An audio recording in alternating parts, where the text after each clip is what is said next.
Chester right now says he was beaten into confessing, that he was actually beat up, physically harmed to sign that confession. If you were one of two cops beating up a suspect to get him to confess to a triple homicide, would you call his mother into the room? Would you call his father into the room? Would you call his wife into the room? Would you call a medical doctor in the room? Would you call a photographer in the room to take his picture? Would you call other detectives in there? Would you call two different court reporters into the room to take confessions? Would you call about a total of 14 people into a room where you're beating a suspect into confessing? Of course not. You wouldn't let anybody near that. Is signed by the two detectives and Chester Wigger. Oh, man. Do you see any blood on the pages? No. Do you think they were holding a gun to his head when he signed it? Of course not. That proves to you that he wasn't, that he may have been forced to confess, but he wasn't physically forced to confess. Mentally, I believe he was forced to confess, but not mentally. And Josephine Thompson's name right on the front. Official court reporter. Would she lie? She would not lie. Let's talk about the court reporter for a while. She's never mentioned. Josephine Thompson was her name. She was a divorced mother with sons. I don't know if she had, I can't remember if she had 2 or 3 sons, but she had children. A divorced mom. She needed that job. And she knew if she didn't take down every word correctly in that room or any other time that she was working as a court reporter, she was not only taking the chance of being fired, she was taking the chance of going to jail.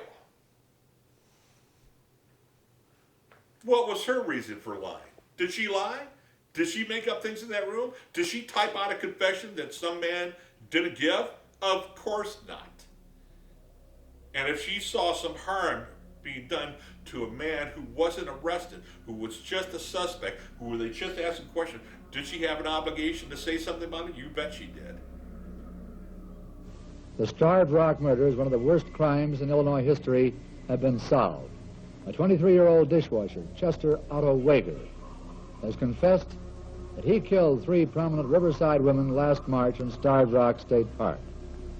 Wager broke down under questioning last night and admitted to authorities in Ottawa that he clubbed the women to death and dragged their bodies inside this cave.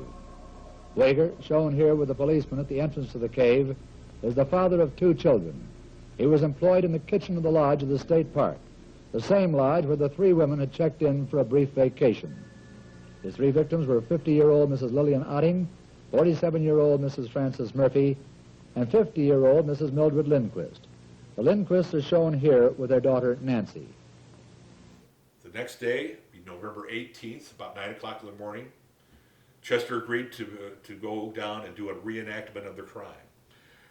The state's attorney's office and the police agencies contacted the press. There was about 20, 30 press people down there, newspaper reporters, radio broadcasters, and TV cameramen. And they all hiked in together, police, Wigger, the news media, into St. Louis Canyon, and they photographed and watched Chester Wigger explaining how he killed 3 women. The dishwasher had been suspected of the crime from the very beginning, according to LaSalle County authorities. Wager had been given several lie detector tests before he suddenly confessed late last night. This morning, Wager accompanied police to the murder scene and reenacted the crime for them.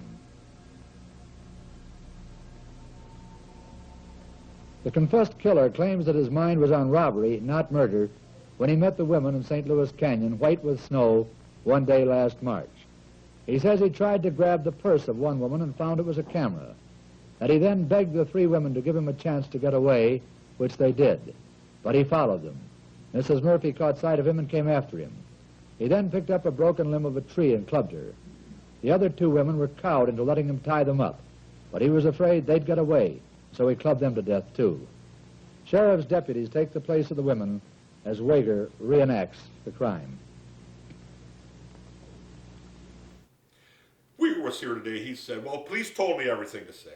They told me everything to do, everything to say, but anybody that was in the canyon that cold morning would testify that Chester Weger was leading that parade. He wasn't being told what to do or when to do it, that he showed everybody how he did it. Chester Weger committed the crime. The way he said he did with his multiple confessions. And even though it's strange and unusual to think how could one man attack, intimidate, and ultimately kill 3 women, each of whom were larger than he was, you have to go down to the canyon. You have to go to St. Louis Canyon and answer that question. 3 walls, about 100 foot high each, surrounded it. One way in, one way out of the canyon. These women walked down there, sightseeing, having a beautiful afternoon. Monday afternoon it was. Nobody was in the park at that time. They were confronted by a man who meant to do them harm. They resisted for a while. He fought back. He talked them into being tied up, and he said he was going to leave them alone, and I believe that. I believe he confronted those 3 women as they turned to leave the canyon that day, and he stopped them. He grabbed for that camera bag that he thought was a purse, a camera case, and they resisted. They struggled. He told them that if they went back in the canyon, he would tie them up and he would leave them alone. And I believe that. I believe he went back there with them. I believe he tied them up, and I believe he turned to leave, just like he said he did. When he was walking out of that canyon, one of the women broke free of their bonds, ran up behind him, and with a pair of binoculars started hitting him over the top of the head. He reached down, picked up a frozen tree limb, hit her. She goes down. What does he have to do now? He has to go back and do damage to the other 2 because of identification. And that's exactly what he does. He goes back and kills the other 2. The most important question they asked him that morning was this. Chester, it seems like you confessed to killing them in a certain spot in the canyon, but we found their bodies in another section, in a little overhang, a cave area down there. He said he heard a sound. He looked up. He saw a red and white airplane. He named the colors. The police thought later, well, that's interesting, a plane. Again, where should we start looking for this plane? Maybe we can find it. They go to the nearest airport, Ottawa Airport. When the detective drove up to the airport facilities outside Ottawa, he parked in front of a cream and red airplane. He got out of his car, walked exactly to that plane, opened up the logbook inside the glove compartment of the plane, and sure enough, March 14th, 1960, at 1:30, quarter to 2 in the afternoon, the plane was up in the air. He contacted the pilot. Did you fly this plane over the rock at this time? Yes, I did. Why? Because I was checking out, the pilot said he was checking out Plum Island, which is in the middle of the Illinois, between Utica, Illinois River, between Utica and Starved Rock State Park. And they had a strip, an airstrip on that land. He was just trying to see, with the condition of the strip, condition of the island. And anybody could see an aerial view of St. Louis Canyon and Plum Island and think about a plane going in a circle. That puts that plane, the flight of that plane right over the canyon. That puts Weger in the canyon at the time of the murders, and I don't see how anybody can argue that. How did we know about the plane? Ask Weger. I asked Weger that question. The police fed me that information.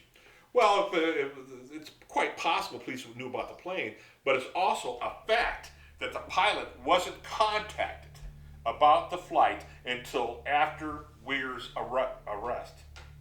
How'd that happen? Is that another piece of bad luck for Weger? A lot of people think that this is not a crime of robbery at all, that it was a sex crime. And in many ways, quite possibly it was. When they found the bodies, a lot of the clothes were ripped up. A lot of the bodies were exposed. And they asked Chester, well, why did you do this? Or why, apparently, did you rip up their clothes? He said he wanted to make it look like a sex maniac committed the crime. Well, I contend that quite possibly maybe a sex maniac did the crime, but we'll never have any proof of that because the forensic evidence at the time, the science at the time, was so limited. So we'll never know at all. But the pictures are very brutal, very horrific, and the injuries to their bodies were very, very damaging. So we'll never know what the exact reason was, but I believe it was a simple case of a robbery get out of hand. and then whatever happened afterwards happened. But it has very little to do with why the